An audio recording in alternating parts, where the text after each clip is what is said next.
you can take the girl out of London, you can't take the London out of the girl. Do you know what I mean? Like, as much as I try to run from it, I always find myself back here. Thinking about my answers.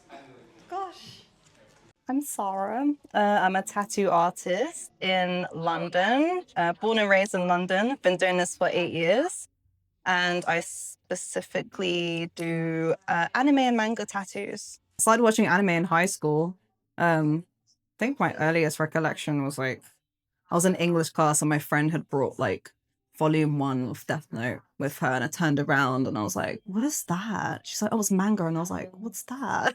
And I fell down the rabbit hole. It's a good gateway anime and manga. It has all your classic like anime tropes. My tattoo practice started actually quite around the same time, because I grew up in like the alternative sort of scenes, listen to like a lot of alternative music growing up, still do, clearly. I was watching a lot of anime at the time. I was like exposed to the art of tattooing through like the people and like the bands I used to listen to and stuff.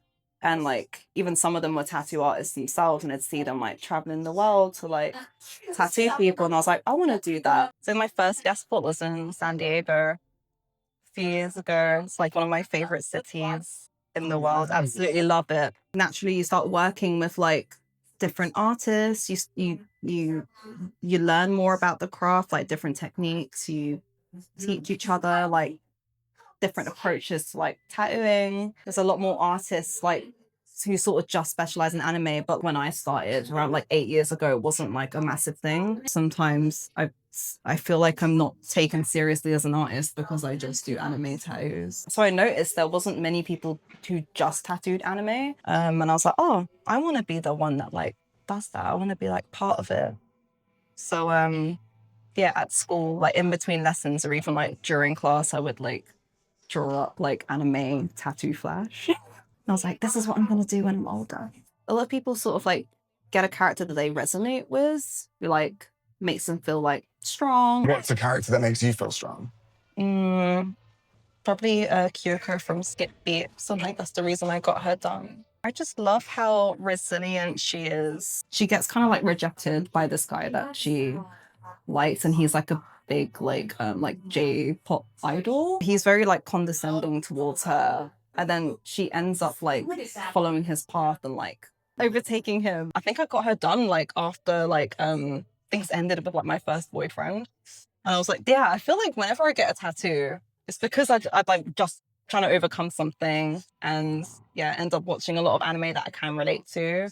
Yeah, then they somehow end up on my body. These characters and these stories like really resonate with people and like help them through like specific moments in their life. And like a lot of my clients come in and like they feel comfortable enough to like share their story with me and like why they're getting a specific character done. They just hold such significance to people and like carry a lot of sentiment. Do people tend to open up to you when you're tattooing them? And like, what do you think about the relationship between you as an artist, a tattoo artist, and your client? Being tattooed, like the act of being tattooed is such a, you're put in such a vulnerable position already.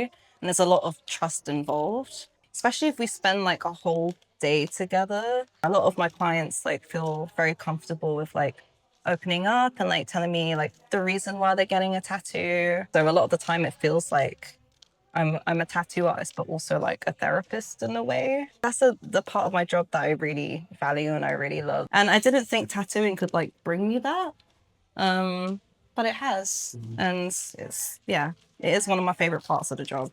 And your art lives on them forever. Like, how does that feel? It feels so rewarding and it feels so nice. For me, it's like so important that the experience is also positive. I've been in situations where I'm like, I just feel like another person in the chair. Like you come in, hey, I'm your tattooist for the day. You know, you're in and you're out. And I never want like my clients to like feel that way. I want it to be like a positive, like memorable experience. Getting a tattoo is a big deal. This is going to be on someone for life. It's such a spiritual thing to like go through. Especially as you said, how your personal tattoos have been like symbolized moments of growth and resistance and overcoming certain things in your own life. Exactly. So you want to make sure that your clients are also experiencing that as well. Absolutely, absolutely. Obviously, the art is important to me, but for me, what's more important is just like building that connection with a client, you know. But then it can get very emotional, and I'm a very empathetic, like sympathetic person. Anything just makes me cry. Yeah, I had this one client who got Ash from Banana Fish tattooed. I'm sure you like remember like the kind of stuff that he went through because the same thing like happened to them. So that was very heavy. It can be quite emotionally taxing when I'm like not prepared for it. Sometimes I'm like, maybe I should like place a bit of a little barrier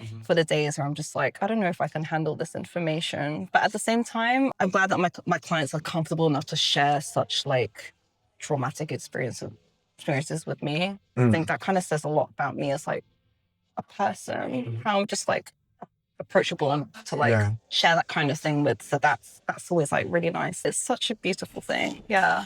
Not to like compare or anything, but there are a lot of people in this industry who just want to do it for the money, right? And I'm just like, at the end of the day, especially when I've like shared like such a connection with someone, and I'm like, I have to get paid now, but like I don't want you to pay me. Like, I feel really awkward. Like, I feel like because I've tattooed people from like different walks of life, it's nice to get all these different perspectives like coming through, different like mindsets and like philosophies, mentalities. I feel like I walk away with a new perspective like every day almost. I love just like forming that sort of relationship with my client and building that trust with them. Yeah, that's like a really nice part of my job. Like finding out you're a detective, like that's so cool. Find people from all walks of life in London. I'm sure like anywhere else in the world, but with London being such a big and diverse city, a lot of people come here for like opportunities. So like most of the time they're not actually like from here.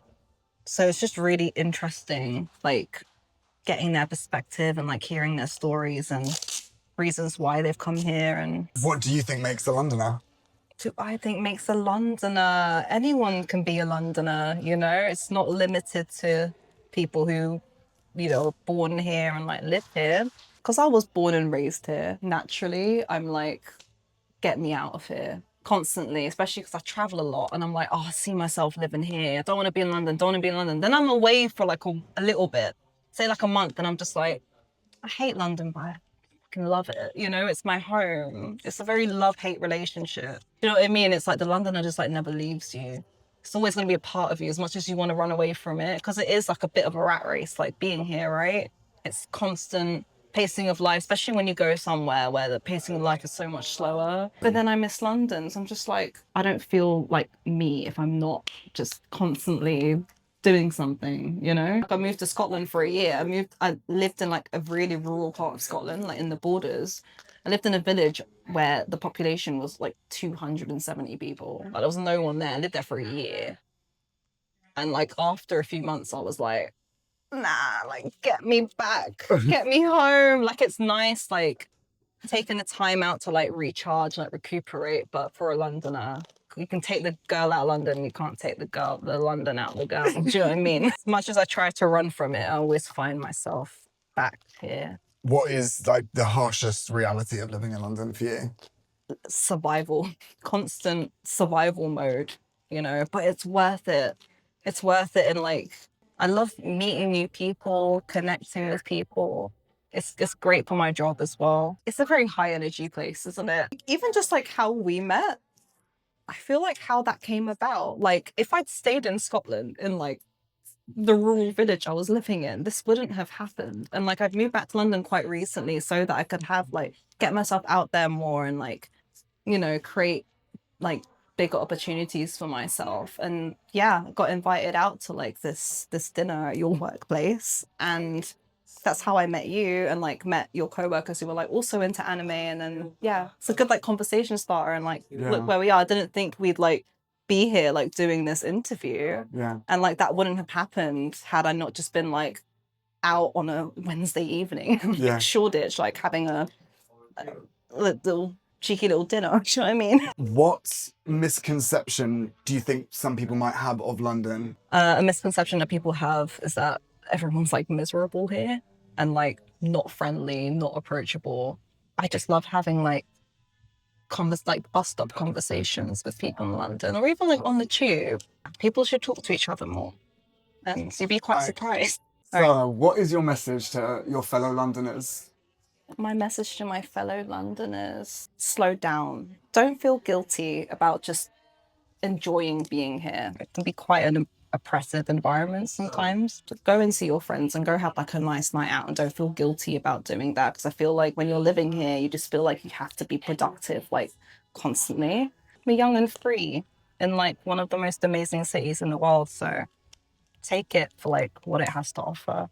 Yeah, that's my message. Thank you, Sara. You are a Londoner. I'm a Londoner.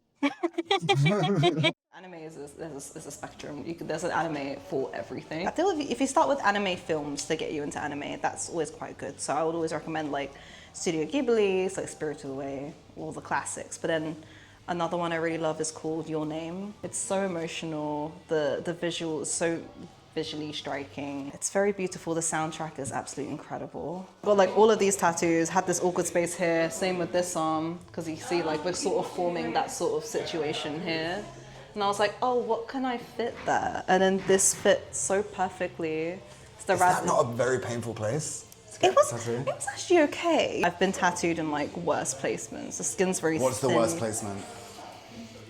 Probably bicep. You'll be okay though.